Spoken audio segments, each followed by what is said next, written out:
So, good morning po mga district nurses or school health coordinators kan kada district. Okay. So, ngunyan, i-demonstrate ko po kung paano ta trabahuhon ang endline report ta. So, igwang duwang paagi. Okay. So, either you use the TFCA or the MSCF. Okay. Ang TFCA po, itong tigataramtang template for class advisors. Okay. Ini ang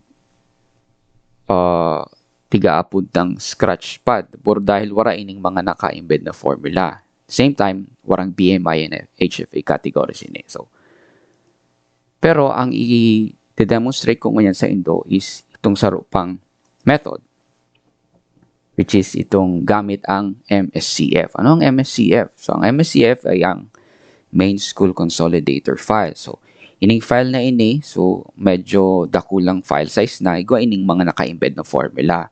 So, igwa na siyang, so unlike kan TFCA, igwa na siyang BMI and HFA category. So, ang MSCF, kinakaipuan po, careful kitang maray sa paggamit. Kapag halimbawa sala ang pagtrabaho ni Nindo sa file na ini, mararangkaman po ang mga formulang naka-embed. Kaya po, in effect, ang mangyari kayan ay dakulong lugod kamong tatrabahohon. Kasi mapuon po kamo sa pinaka-puon. Okay? So, ngayon, ang mga district nurses, tinauan na ni Joey kan Google Drive download link para duman sa school year 2022-2023 baseline MSCF. Okay? So, iyon na ito sa mga naka-arrange in per folder per district. Okay?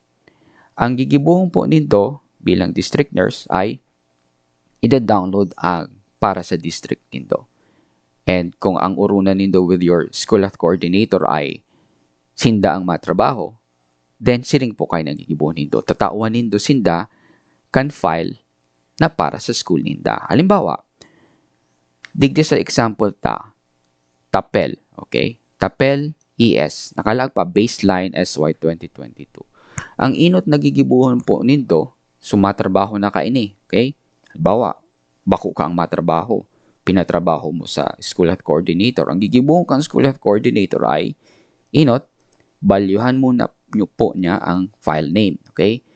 So, ang gigibuhon niya, highlight niya yan, and then right-click, rename. So, ano ang i-rename ta dyan? Siyempre, since ang kaipuhan ta na ay end line, so, gigibuhon ta na po siyang end line. END na lalagta. Instead na baseline. Ayan. TAPEL ES end line. So, tapos na ba ang trabaho? Dahil pa po, pinagrenaman sa nanindo eh.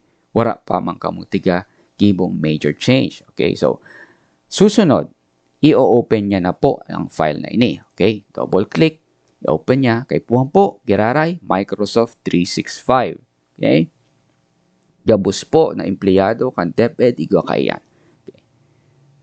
So, pag open po kan file, igwa pong mabungad na siring kayo ni may mahihiling kamong tapos digdi ay mga sheets or tabs. So, tabs na ang pangaran ay School Consolidated Data, K-1, K-2 hanggang sa grade 6 po and SPED.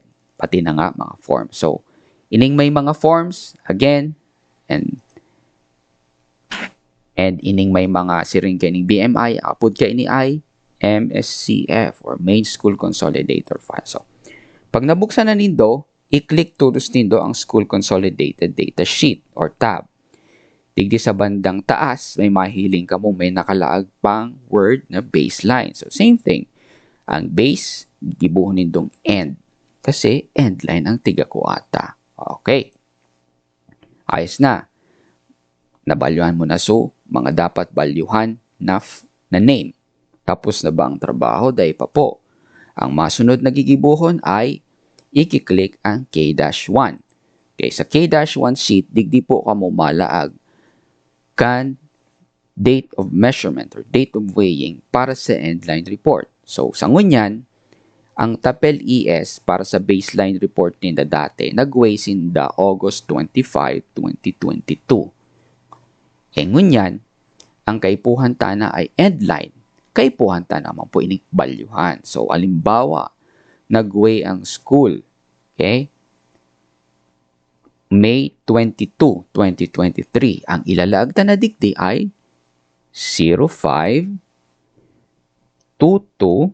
So, May 22, 2023. Yan. Okay na. Nabalyuhan ta na. Ngunyan. Ang masunod ng task, aaramon kan encoder. In this case, halimbawa, ang school health coordinator, di naman kaya kamo bilang district nurse ay sisay ba digdi sa mga list of learners na ini ang nag-trans out. Kapag halimbawa igwang nag-trans out, ano ang gigibo nindo? Okay.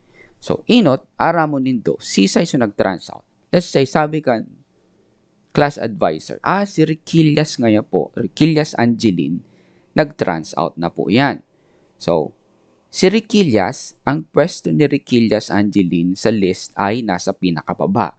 So, madalion po yan, gibuhanin paagi, por dahil siya ang pinaka nasa udyan kan list. So, ang gigibuhon po nindo, i-highlight nindo ang name, and then, hanggang sa sex.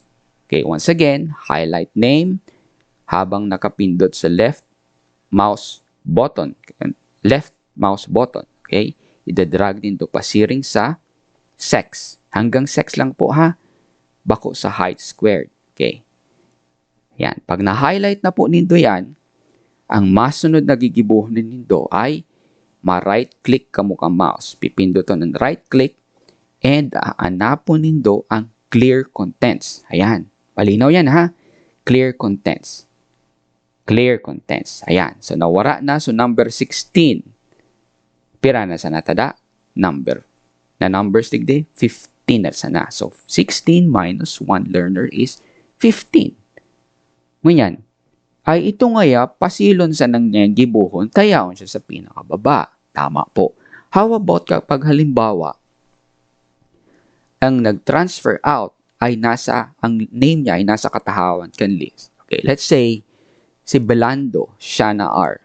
Okay, si Belando, nag-transfer out na, pero ang name niya sa list ay nasa pinakatahaw. Ano ang gigibuhon nito? So, same thing, sa pag-clear po, kinakaipuhan, i-highlight no ang name niya, ang date of birth, ang weight, ang height, hanggang sa sex. Kapag na-highlight na po nindo, anong gigibuhon? Ma-right click mo kan mouse, pinduton ang right mouse button, and pinduton anapon digdi so clear contents. Ayan. Nawara na. So, si Belando, okay? Ugaring, ang problema, nagkaigwan ng mga hashtag error. Ayan. So, tapos na ba kita? Dai po nindo hayaan na si Ringkayan kasi erroneous file yan. Erroneous data yan. Kaya nga ni po, sabi ko kasubago, be careful maray sa pagtrabaho sa MSCF. Bako sa nang day po pwedeng basta sa nakamong ma-clear contents. Okay? So, kinakailangan, kinakaipuan ayusun man girare po nindo ini. So, ang gibunan nindo, since igwadigding bakante, i-highlight nindo sa name na nasa baba, okay, pasiring man sa sex niya, and then, papababa ka mo. Ibig sabihin, sa mga natatadang mga names, and sa mga hanggang sa sex kan mga natatadang learners, i-highlight nindo. Ma-right click na mo ka mouse, and then copy. Okay. Tapos, i-highlight na nindo sa pinaghali ang pwesto. Okay. Kasubago bagayaon dyan si Belando ade, and sa ngunyan, iyon na yun ang may blankong pwesto. So, i-highlight na nindo yan, right-click, and then, gagamitin nindo iyan na may 1, 2, 3. Ibig sabihin po kayan, paste values. Yan po ang gamitin nindo ha, paste values. Bako sa ibang mga icons dyan, kundi ining may 1, 2, 3. Paste values. Ayan. Pag paste values na nindo niyan, ma-okupar na bakanteng pwesto. Yan. So, tapos na ba ka mo? Dahil pa po. Tapos dahil, igwapang, kung tinaas mo lang ito, so pwesto ni ratio, so nasa pinakalas, yaon pa siya dyan. So, ibig sabihin, igwang madudoble. Okay? Double entry. So, ibuon lang din do, I-highlight nindo sa doble. Since in this case, ang na-doble ay si Resyo, highlight nindo ang name niya pasiring sa sex. And right-click mouse, clear contents. Okay? Ano na mangyari? Igwa na lang kamong 14. So, pinakainot at pinag-demo ta, 16 nabawasan sa kisaro sa pinaka-last kan, listahan, naging 15. So, nabawasan na naman kisaro na nasa medyo katahawang kan listahan. So, 15 minus 1, magiging 14 na sana. So, pag-iling nito bandang baba, 14 na po yan. Okay? 14. Okay. So, ganyan. Para naman duman sa nag-transfer in. Halimbawa, originally 14 iyan and then may nag-transfer in. So, ang gigibuhon lang nindo ay idadagdag nindo ang pangalan kan learner digdi. So, mga data kan learner. Halimbawa, nag-transfer in sa si Carion. Carion, Peter, P. Okay. So, ilaglag ng nindo tabi dyan ang data niya. So, kung anong tigagat, supplyan nindo. So, in this case, date of birth, mapuon ka sa month, day, year. Okay? Month, day, year. Importante po yan ha. Bako, day, month, year. Month, day, year. Halimbawa, pinangaki si Carion Peter ng January 1 to 2017. Ayan. So, ano ang timbang ni Peter in kilograms? Halimbawa, 16 kilograms. Ano ang height ni Peter in meters? 1.05 meters. Ano ang kasarian niya? Male. Ayan. So, hanggang duman lang ang fill out nindo. Kusa na po yan compute hanggang dyan. So, normal da si Peter as to weight for age, pero ang height for age na ay stunted. Iyan ay kung igwapong nag-transfer in. Okay. Kapag na-transfer, pag nalaag na po nindo ang mga data ka nag-transfer in na learner, day na po nindo iyang pag-arrange alphabetically. Hayaan na po nindong siring lang kayan. Anyway, mabibilang man kiraray po yan. So, 14 kasubago, magiging 15 na po yan. Ganyan, okay? 15. Yan. So, tapos na ba kita sa trabaho ta? Day pa po, ang pinaggibuhan tapasan ng aksyon ay ang transferred out or ang transferred in. So, napaka-importante pong gigibuhong kan encoder this time ay ang paglaag kan updated weight and height kan kada learner. So, ibig sabihin, ang babalyuhan na po nindo kapag naging okay na ang listahan kan mga aki ay ang sa iyang weight or height. Halimbawa, si Aguilar Miles ay nagdagdag nin 500 grams. Okay? So, pag weigh kan advisor, naging 16.5 kilograms na lang siya. Ilagdigdi from 16, magiging 16.5. How about ang height niya? Ay, yung ngayon, nagdagdag ba ngayon po? Nagdagdag. Naging 1.1 meter na siya. Ayan. So, ayos na yon, nagdagdag siya. So, gigibuhon po nindo yan sa kada learner. Okay? Sa kada section hanggang sa grade 6. So, ini pong tigatrabaho ta sa kinder section 1 lang po yan. Gigibuhon nindo yan 15 times. Okay? Make necessary adjustments yan. Pag natapos na kamo sa kinder 1, mabalo kamo sa kinder 2 kung igong kinder section 2 ang school. Sa kinder section 3, kinder section 4, kinder section 5, and so on and so forth, hanggang sa makaabot po kamo ng grade 6, hindi na makaya ng SPED. Okay? Babalyuhan, i-update ang kada weight or height kan kada aki. So, okay po. Siring po kayo ito ang gigibuhon nindo. Kapag nagibo na po nindo gabos yan, isi-save na po nindo ang file. Save, ha? Save. Save lang po ang gigibuhon. Bako save as. Kundi save.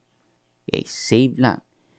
Pag natapos na nindo yan, i-close na nindo ang file and itatao na nindo ining na-accomplish nindong ini file na ini sa indong district nurse. Okay? Ang gigibuhon kan district nurse, halimbawa, Daraga South District ngayon ining tapel ESAD and iguang 26 schools ang Daraga South District.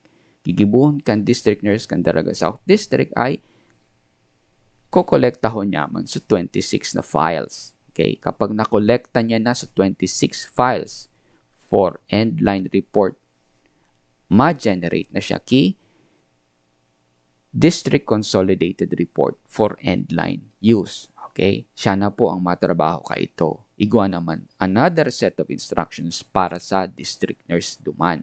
Okay, so yun lamang po. Sana po igawa ka mong na pick up digday.